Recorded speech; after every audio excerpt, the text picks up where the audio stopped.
안녕하세요. 여러분의 삶이 눈부시게 빛나길 바라는 루나 펄스입니다. 오늘 소개해드릴 책은 15년 동안 길 위에서 만난 수많은 사람들에게 배운 삶의 의미, 참 괜찮은 태도입니다.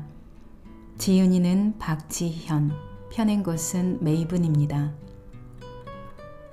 이 책은 KBS 다큐멘터리 3일과 TVN 유키즈 온 더 블럭의 다큐멘터리 디렉터로 일해온 저자가 길 위에서 만난 수많은 사람들에게 배운 삶의 의미와 단단한 인생의 태도들을 정리한 책입니다. 저자는 15년 넘게 카메라를 들고 국내외 곳곳을 누비면서 노숙자부터 대통령까지 안 만나본 사람이 없을 정도로 길 위에서 수많은 사람들을 만났습니다. 그리고 그들의 진솔한 이야기를 들으며 삶의 해답을 찾고 그들에게서 따뜻한 위로와 삶의 지혜를 얻어왔다고 합니다. 덕분에 저자는 자신이 얼마나 좁은 세상에서 수많은 오해와 편견에 사로잡혀 살아왔는지를 깨달을 수 있었고, 넓은 세상에 존재하는 다양한 사람들의 삶을 깊이 관찰하며 정말로 많은 것을 배웠다고 말합니다. 그 중에서도 후회 없는 인생을 원하는 사람들과 나누고 싶은 이야기들을 고르고 골라 이 책에 담았습니다. 단단한 삶을 살기 위해 어떤 삶의 태도를 지녀야 좋을지, 결국 우리를 살아가게 만드는 힘은 무엇인지, 나와 타인, 내 인생에 대한 최소한의 예의는 무엇인지, 앞으로 어떻게 나이 들고 싶은지 등 7개의 주제로 이루어져 있습니다. 이 중에서 제 마음에 와닿았던 4가지 이야기를 읽어드리겠습니다. 그럼 책과 함께 편안한 시간 되시기 바랍니다. 사람이 사람에게 할 수 있는 가장 잔인한 일. 그날도 출장 중이었다. 지방 낯선 모텔방에 누워 복도에서 나는 작은 발소리에도 깨어나기를 몇 차례. 그러다 설핏 잠이 들었던 것 같다. 새벽에 휴대폰이 울렸다. 낯선 번호이기에 받지 않으려고 했는데 휴대폰 진동이 멈출 줄을 몰랐다. 누가 전화했는지 모르고 지나가면 마음이 찝찝할 것 같아 전화를 받았더니 한 중년 남성의 격앙된 목소리가 흘러나왔다. 박 기자님이냐고, 자신을 기억하냐고, 몇 년 전 충무로 인쇄 골목을 촬영할 때 인터뷰했던 모 사장이라고. 자신이 지금 억울한 일을 당해서 어디에 하소연할 데가 없는데 자신의 말을 잘 들어주던 내가 생각이 났다고. 그때 명함을 받은 기억이 나서 가게 안을 샅샅이 뒤져 겨우 명함을 찾아 전화하는 거라고 했다. 솔직히 목소리만으로는 누구인지 기억이 나질 않았다. 충무로 인쇄 골목을 취재할 때 내가 만난 사람들만 해도 좋게 20에서 30명은 되다 보니 3일 내내 붙어있던 몇몇 사람들 외에는 사실 기억하기가 힘들었다. 그러나 너무나 절박한 목소리였기에 당신이 기억나질 않는다는 말은 차마 할 수 없었다. 그는 친한 지인한테 사기를 당했다고 했다. 본인에겐 전부인 거액이 한순간에 사라졌는데 경찰도 변호사도 다시 찾기 힘들다는 말만 한다면서 어떻게 이럴 수가 있느냐고. 방송국 일을 하니까 이 억울한 사연을 방송에 내보내 자신을 좀 도와주면 안 되겠냐고 했다. 사연은 너무 딱한데 내가 할 수 있는 일이 없었다. 사장님, 죄송해요. 저는 그럴 힘이 없어요. 죄송합니다. 도와드릴 수가 없어요. 그러자 그는 나에게 그때 그렇게 자신의 얘기를 잘 들어주지 않았냐고. 누구도 그렇게 자신의 생을 궁금해한 사람이 없었다고. 기자님이라면 자신을 도와줄 것 같아서 전화한 거라고. 제발 끊지 말고 자신의 이야기 좀 들어달라고 했다. 그가 술이 취한 상태였는지 아니면 모든 게 무너진 상황에서 제정신을 차리기가 힘들었는지 그것은 나도 모른다. 하지만 어쨌든 그는 나의 거듭되는 거절에도 아랑곳하지 않고 전화기를 붙들고는 계속해서 억울하다고 힘들다고 자신을 좀 도와달라는 말만 반복했다. 나는 차마 전화를 끊지 못한 채 모텔 방에 앉아 그의 이야기를 들었다. 그렇게 몇 시간쯤 지났을까? 지친 그는 결국 이렇게라도 전화를 할 수밖에 없었던 자신을 이해해달라며 긴 통화를 마무리했다. 곧 해가 뜰 테고 카메라를 들고 또다시 누군가를 만나러 가려면 조금이라도 눈을 붙여야 하는 상황이었지만 도저히 잠이 오지 않았다. 가게 안을 뒤져 명함을 찾고 나한테 전화하기까지 그는 무슨 생각을 했을까? 경찰도 변호사도 자신의 이야기를 들어주지 않는다고, 제발 자기 이야기를 들어달라고, 전화를 끊지 말아달라는 그의 말이 내내 마음에 남았다. 그리고 인생의 가장 절망스러운 순간에 자신을 기억도 하지 못하는 사람에게 의지하려 했던 한 인간의 고독함이 나를 슬프게 만들었다. 만약 내가 그 입장이 된다면 누가 나의 이야기를 들어줄 수 있을까? 2019년 울산 3인 자살 미수 사건 재판에서 따뜻한 판결문으로 세상에 울림을 전했던 박주영 판사. 그는 유키즈 언더 블럭에 출연해 이렇게 말했다. 혼자선 안 되겠다고 생각해서 한 피고인이 SNS에서 같이 자살할 사람을 모집했다. 3명이 모여서 울산의 여관방에서 자살 시도를 했다. 그중 한 친구가 마음을 고쳐먹고 다른 사람들을 깨워서 다행히 미수에 그쳤다. 한 사람은 의식불명에 빠져 응급실에 실려갔다가 도망가고 2명만 기소돼서 왔다. 그런데 공소장을 읽어보는데 가슴이 덜컥 내려앉더라. 나이를 보니까 20대 후반, 30대 초반이었다. 보통은 집행유예로 석방되는 사안인데 이렇게 그냥 석방했다가는 또 나가서 자살을 시도할 가능성이 농후해 보여서 고민하다 어떻게든 삶의 의지가 될 만한 얘기를 해주고 싶어 판결문을 다르게 쓰게 되었다. 다음은 그가 쓴 판결문의 일부이다.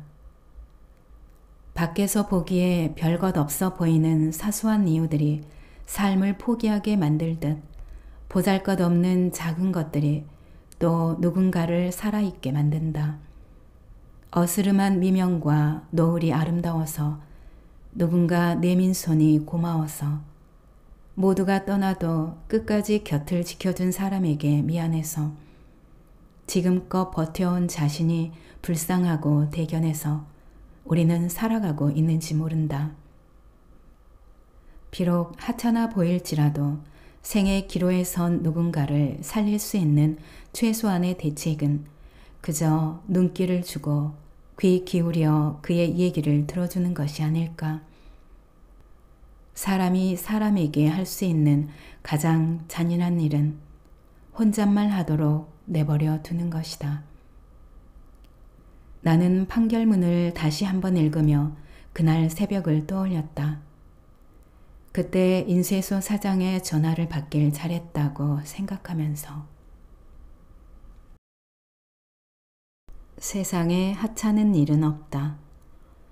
누군가에겐 쓸모없다는 이유로 버려진 물건들의 종착지, 고물상. 2009년 다큐 3일팀은 도로변에 고물상 3곳이 나란히 자리 잡고 있는 신월동 고물상 거리를 찾았다. 그곳의 아침은 이른 시간부터 분주했다. 새벽 6시가 되자마자 폐지를 싣고 온 수레들이 줄을 이었고 각각의 수레마다 구멍난 냄비, 고장난 밥솥 같은 고철부터 라면 박스, 헌옷, 재활용품까지 없는 게 없었다. 고물감 역시 단돈 몇백 원부터 몇만 원까지 천차만별이었다. 사람들은 모아온 물건들을 고철과 폐지, 의류 등으로 각각 분류한 뒤에 자신의 차례가 오면 물건을 저울에 달았다. 몸무게가 40kg도 안 돼 보이는 할머니가 손수레에 폐지를 가득 싣고 와 받은 돈은 4,400원. 할머니는 그 돈으로 하루 먹거리를 살 것이라고 했다. 마트에서 쓰레기를 치워주고 받은 폐지를 팔러 온 할아버지는 24,000원을 받고는 막걸리를 24병이나 살 수 있겠다며 무척 좋아했다. 이것도 안 하면 어디 가서 막걸리 한 병 사달라고 아쉬운 소리를 해야 하는데 이렇게 내 손으로 술 사 먹을 돈을 벌 수 있는 게 어디냐고 했다. 고물상을 방문하는 사람들이 모두 인터뷰에 호의적인 건 아니었다. 그 중에는 인터뷰를 꺼리는 이들도 있었다. 고물을 주우러 하루에 동네를 몇 바퀴씩 돌면서 생긴 몸의 고단함과 고물 수집이 지저분하고 힘든 일이라는 세상의 편견에서 비롯된 마음의 고단함이 그들의 마음을 닫아버린 것이다. 그들은 카메라를 부담스러워하며 피해 다니다가 손사래를 쳤다. 점심시간이 돼서 다른 사람들은 먼저 식사를 하러 가고 나 혼자 남아있을 때였다. 작은 체구의 할머니가 폐지를 가득 실은 유모차를 끌고 고물상 안으로 들어오는가 싶더니 문 앞에 힘없이 쪼그리고 앉았다. 할머니는 하루 종일 아무것도 먹지 못하고 설탕물만 간신히 먹고 여기까지 왔다고 했다. 그렇게 폐지를 팔고 받은 돈은 2,500원. 고물상 사장이 요구르트를 건네자 목이 말랐는지 할머니는 그 자리에 앉아 바로 요구르트를 들이켰다. 그때였다. 손에 힘이 없는 탓일까. 할머니가 500원짜리 동전을 땅에 떨어뜨리고 말았다. 그러곤 동전이 바로 눈앞에 있는데도 그걸 못 찾아서 한참 동안이나 손으로 땅을 더듬거렸다. 1분쯤 지났을까. 관찰자로서 카메라에 그 모습을 담던 나는 감정을 누르지 못하고 결국 눈물을 보였다. 땅을 더듬는 할머니의 손을 보며 500원이 얼마나 소중한지 느껴졌기 때문이다. 경기가 어려운 탓에 고물값마저 떨어져 찾아오는 손님들에게 대가를 넉넉히 챙겨주지 못하는 것이 안타깝다는 한 고물상 사장님은 이렇게 말했다. 옛날에는 돈을 어느 정도 챙겨드릴 수 있어서 마음이 뿌듯했는데 가격이 너무 떨어졌어요. 그래서 먼저 미안합니다 하고 돈을 드려요. 쓸모가 없어 내다버린 물건을 사람들은 흔히 쓰레기라고 한다.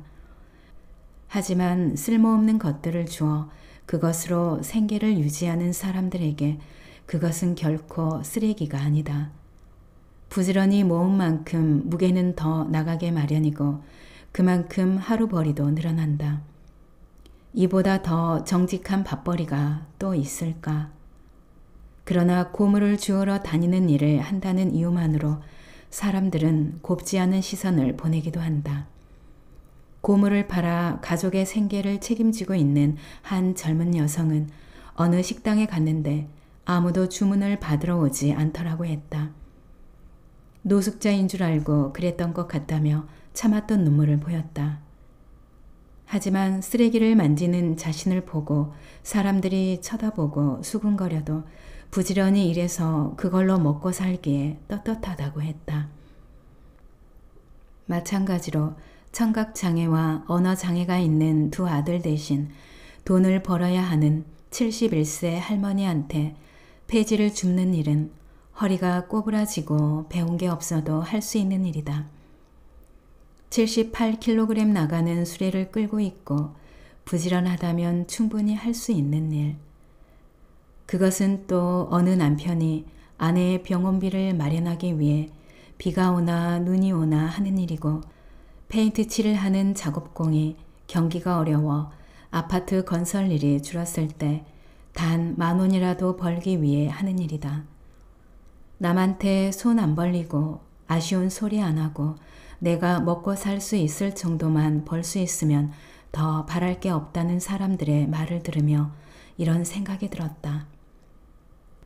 누군가에겐 쓸모없어 버린 쓰레기가 이들에겐 귀하게 보이는 것처럼 고물을 줍는 일도 누군가의 생을 가능하게 하는 빛나는 일이라고. 그러고 보면 세상에 하찮은 일은 없다. 결국 우리를 살아가게 만드는 힘. 높은 계단과 언덕이 많은 부산의 삼복도로 버스에서 내려 깜깜한 언덕을 올라오고 있는 한 아주머니를 만났다. 길에서 만난 카메라를 든 낯선 이에게 자신의 오래된 집을 구경시켜 주겠다는 말에 나는 그 경사진 언덕을 같이 올라가게 되었다. 아주머니가 사는 아파트는 시어머니 때부터 살던 오래된 아파트로 1층에는 공동 화장실이 있고 엘리베이터가 없어 5층까지 계단으로 꼬박 걸어 올라가야만 했다. 크기는 9평 반쯤 될까. 그런데 예전에는 그 집에서 시어머니와 아주머니 내외 그리고 자식 4까지 7 식구가 같이 살았다고 한다. 아주머니와 남편은 부전시장에서 장사를 했는데 바빠서 평일에는 가게에서 자고 주말에만 집으로 와서 잤다. 좁은 안쪽 방에는 시어머니와 아이들이, 바깥 거실에선 2 부부가 자는데 문 밖으로 흘러나오는 시어머니와 아이들의 웃음소리가 그렇게 듣기 좋았다고 했다. 누구는 그 좁은 집에서 7명이 어떻게 사느냐고, 불편하지 않으냐고 했지만 정작 자신은 그 북적거림이 너무 행복했단다. 시간은 흘러 시어머니는 돌아가시고 남편도 먼저 떠나보내고 자녀들은 독립해 지금은 아주머니 혼자 이 집에서 지낸다. 그런데 태풍이 크게 왔던 몇 해 전 아주머니는 시어머니가 머물던 방에 부실한 창문 때문에 큰일을 겪게 되었다. 비바람이 거세지면서 창문이 흔들리기 시작했고 나중에는 금세라도 창문을 부술 것처럼 휘몰아치는 바람에 맞서 온몸으로 창틀을 붙잡고 있어야만 했다. 제발 창문이 날아가지 않게 해달라고 기도하며 30분쯤 버텼을까. 다행히 바람이 잦아들기 시작했다. 태풍이 지나가고 난 뒤 아주머니는 얼른 창틀부터 교체를 했다. 그러고 나니 추운 겨울에도 집이 따뜻했다. 그제야 아주머니는 깨달았다. 낡은 창틀 사이로 찬바람이 심하게 들어왔겠구나. 그래서 시어머니가 잘 때마다 머리에 뭘 그렇게 뒤집어 쓰고 잠들었구나. 하지만 시어머니는 생전에 한 번도 춥다고 내색을 한 적이 없었다. 그냥 시어머니가 창가 쪽을 좋아하나 보다 그리 생각했었다. 매일 아이들을 창문 반대편에 눕히고 자신은 창가 바로 밑에 누워 찬바람을 맞으면서도 내색하지 않던 시어머니. 태풍이 오지 않았더라면 지금도 몰랐을 마음이었다. 소아과 병동에서 만난 아이는 4살인데 신경모세포종으로 벌써 7번의 항암 치료를 받았다. 늦은 점심을 먹고 있던 아이는 얼마 전까지만 해도 맛있게 먹은 짜장밥이 오늘은 안 들어가는지 밥 투정을 하고 있었다. 불고기는 괜찮나 보다 했는데 구토를 해서 장조림으로 메뉴를 바꾸고 장조림은 좀 먹나 싶더니 구토를 해서 메뉴를 또 바꾸고 아이의 아버지는 이제 바꿀 수 있는 메뉴도 다 떨어져 간다고 걱정했다. 그래도 오늘은 아이가 밥을 조금이라도 먹어서 다행스럽다는 아버지가 나에게 보여줄 게 있다며 휴대폰을 꺼냈다. 어느 퇴근길에 아이에게서 온 문자라고 했다. 아빠, 사랑해요. 가슴이 많이 아팠지. 나 입원했을 때 기분을 알겠어요. I love you. 처음엔 아이가 보낸 문자라고 상상을 못했다. 물어보니 엄마에게 내용을 불러주면서 대신 보내달라고 했다고 한다. 아이를 재우고 휴게실에서 우리는 그런 이야기를 했다. 저 아이는 하늘에서 보낸 천사가 맞는 것 같다고. 어른보다 더 맑고 깊은 마음으로 세상을 헤아리고 있는 것 같다고. 그래서 하늘에서 그 빈자리가 아쉬워 아이에게 병을 준 것이 아닌가 싶다고. 아이들 감기라도 걸릴까 이 정도는 참아야지 하며 매일 밤 찬바람을 견딘 시어머니. 항암 치료를 받느라 힘들 텐데도 자신 때문에 힘들었을 아빠를 도리어 걱정하며 사랑한다고 말하는 아들. 사랑하는 사람을 아끼는 누군가의 마음이 이토록 깊다. 이렇게나 나를 걱정하고 아끼는 사람이 있다는 사실을 알게 되면 그동안 내가 얼마나 큰 사랑을 받아왔는지를 비로소 깨닫게 된다. 지금도 누군가의 사랑이 우리에게 흐르고 있을 수 있다. 그리고 그 사랑 덕분에 우리는 또 살아갈 힘을 내고 있는지도 모른다. 법정 스님의 마지막 순간을 지켜보며 깨달은 것들.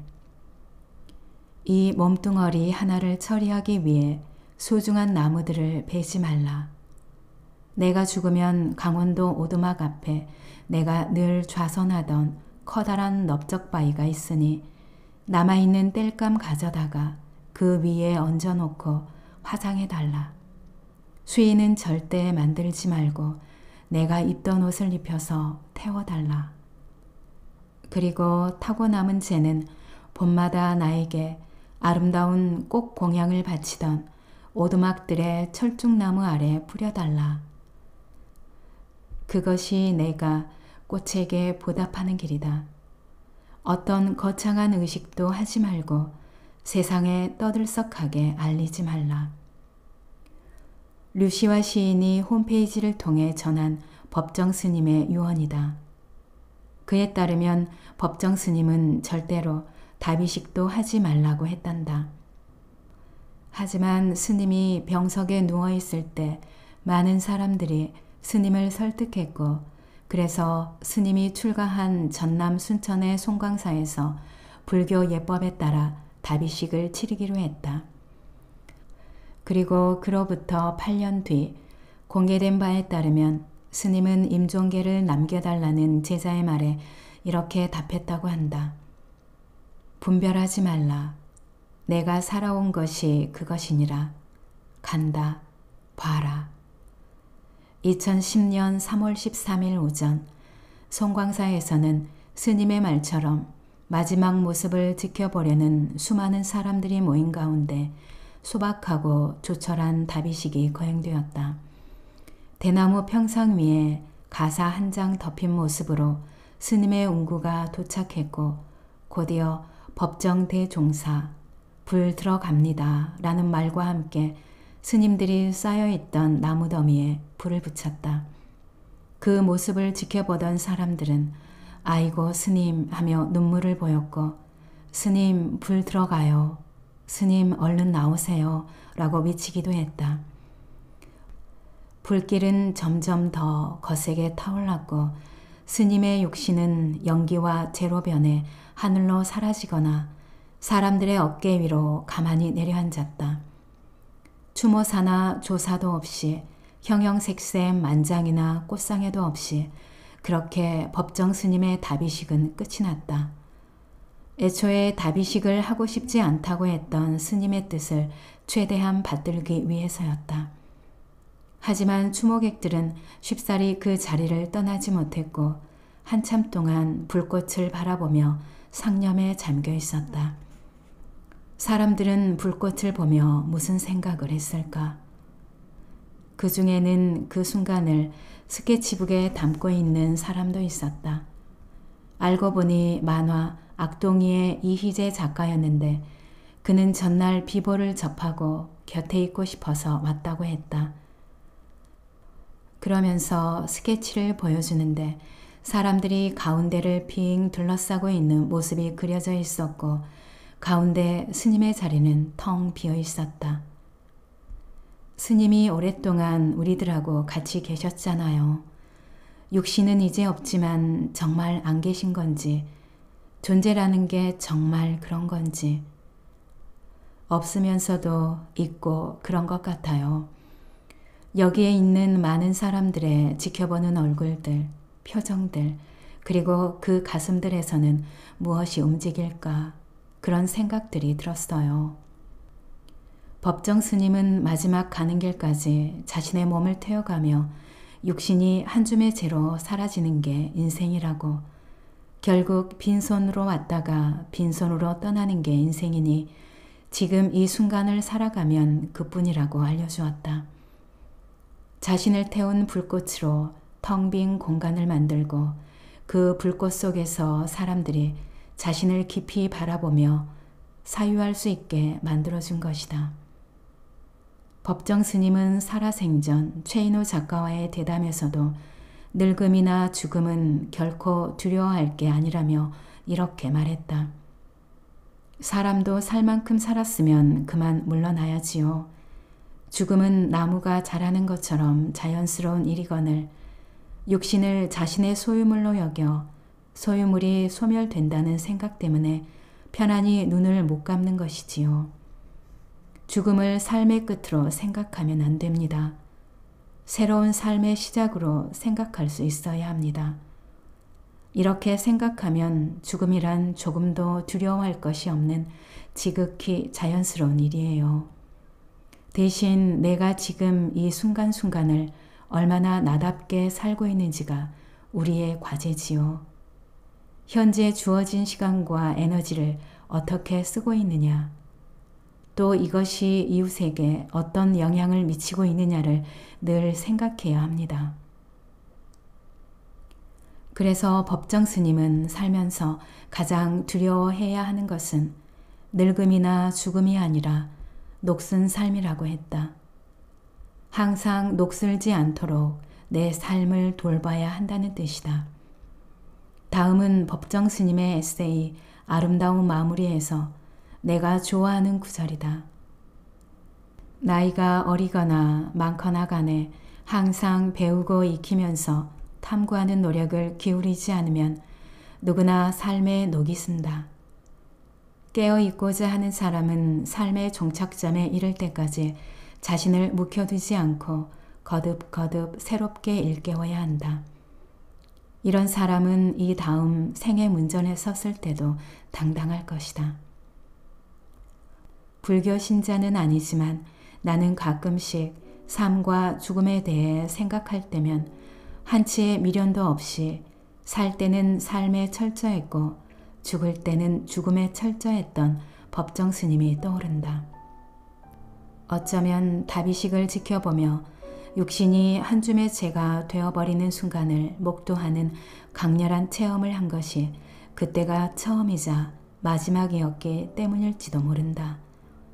불꽃을 보며 했던 생각들을 잊지 않겠다고 다짐했지만 지금 이 순간을 나답게 잘 살아내고 있는지, 내 삶에 녹이 쓴 부분은 없는지 돌아보면 부끄럽기 그지없다.